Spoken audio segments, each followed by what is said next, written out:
कि खाना पीना संगे संगे और फास्ट फूड टोटल कि खाना पीना संगे संगे फास्ट फूड टोटल आवे भैया हर प्रधान होटल आवे भैया मोर प्रधान होटल।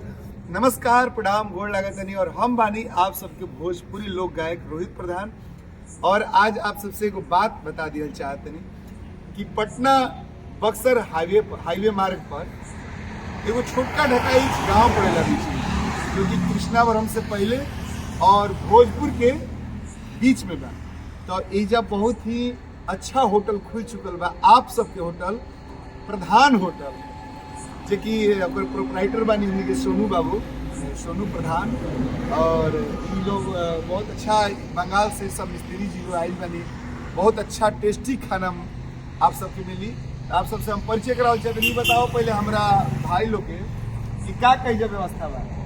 टोटल व्यवस्था वेज के, अच्छा वेज भी बा, पनीर के टोटल आइटम मिल जाई, पनीर के सारा आइटम मिली, पनीर चिल्ली, पनीर कढ़ाई, हाँ। पनीर मसाला, टिक्का लवाबदार। अरे वाह वाह। और क्या बात, पनीर को लिवारा, पनीर पंजाबी। तनी कस के बोला तनी और पास में आ जा बाबू।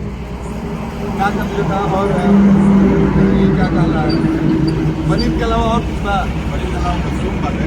अच्छा, मतलब कहे के बा कि शाकाहारी खाना में रवा जौन खाइल चाहिए, रोटी दाल तड़का, माने कोनो चीज बाकी नहीं की। और फास्ट फूड आइटम क्या का बा? फास्ट फूड में चाउमीन बा, मंचूरियन बा, मंचूरियन बा, बेबी कॉर्न बा, पनीर चिली पोटैटो बा, यानी सब कुछ बढ़ले बा।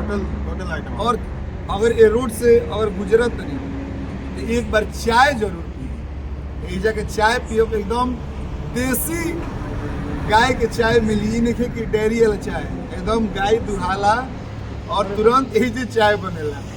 तो हम पहले लोकेशन दिखाओ चाहते कि प्रधान होटल बा और अंदर टेबल कुर्सी, आओ बाबू इधर, टेबल कुर्सी सब लागल बा, अभी तो व्यस्त बाटे। और भीतर खाना बनावे के रहे के, बाहर में गर्मी के दिन में इतना सब देखी व्यवस्था बा। बाहर आप सब खाना खा सकत, सूत सकत। और साथे और गाड़ी गंदा भी है, और गाड़ी मान ली कि गंदा बा रोड पर चली तो भाई गाड़ी में गर्दा धूल उड़ कहीं एजा गाड़ी धुए के भी व्यवस्था बा। तो देखिए एजा कार वाश लिखल बा, एजा मोटरसाइकिल से लेके टेम्पू, ट्रक, जीप हर चीज होला। और चाय पिए के बाद तो बाबू आवो दिखाई तरह आवो, आई आप सब चलें चाय खाती। देखिए एकदम बहुत ही बढ़िया देसी अंदाज में जरा चाय मिली। प्रधान जी का चाय दुकान, प्रधान जी का चाय दुकान। ई मत समझब कि मैंने हमारे तो इजा फ्री उरी में ना ऐसा काम मत करो, बल्कि सभी केहू के रोजी रोटी है। हमारे सोनू बाबू बड़ा एक के दिल से संजोग के खोलने बड़ा एकदम। देखिए मेन हाईवे पर बा, देखिए मेन हाईवे पर बा दी ओरिजिनल चाय। दिखाओ बाबू, दिखाओ इन्हें दी ओरिजिनल चाय। इजा ले अपन होटल का पूरा नक्शा दिखाओ, देख कितना सुंदर बा। तो आप सबसे आग्रह बा कि एक बार मौका जरूर दी, एक बार सेवा करे के मौका ही भाई लोग दी हमरा, तबे न रुआ। आई देखिए बहुत अच्छा हमारा भाई चाय भी बनाता है, एकदम मजा आ जाएगा। चाय पी लेंगे तो पटना दिल्ली का चाय भूल जाएंगे। और भाई लोग तिवारी जी, पंडित तिवारी जी, अब जो पंडित जी हैं और पंडित जी हैं और दिल से खाना बनाते हैं।